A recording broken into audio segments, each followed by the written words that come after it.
వెన్నుపాములో సమాచారాన్ని విశ్లేషించి ప్రతిచర్యలను ఉత్పత్తి చేసే కణాలు.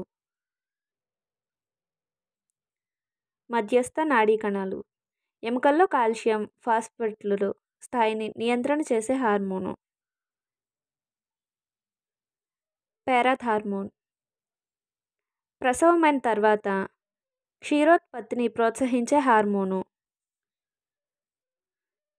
ప్రొలాక్టిన్. థైరాక్సిన్ హార్మోన్ ఉత్పత్తికి అవసరమైన మూలకం.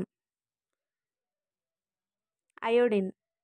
ఈస్ట్రోజన్ హార్మోన్ యొక్క ఉపయోగం.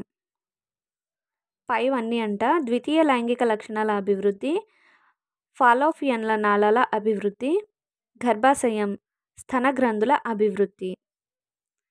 నెక్స్ట్, ద్విధా విచ్ఛత్తి వల్ల కోల్పోయిన శక్తిని తిరిగి సంపాదించడానికి పారమీషియన్ జరుపు చర్య.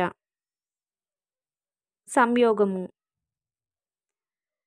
పారామీషియంలో శారీరక చర్యలను నియంత్రించే కేంద్రకము. స్థూల కేంద్రకము. ల్యూటినైజింగ్ హార్మోన్ను ఉత్పత్తి చేసే నిర్మాణము. పీయూష గ్రంథి పూర్వలంబిక. విజువల్ పర్పుల్ లేక రొడాప్సిన్ అనేది దండాలలో ఉండే ఎర్రని వర్ణక పదార్థం. మనం వినగల శబ్దాలు ఈ రేంజ్లో ఉండాలి.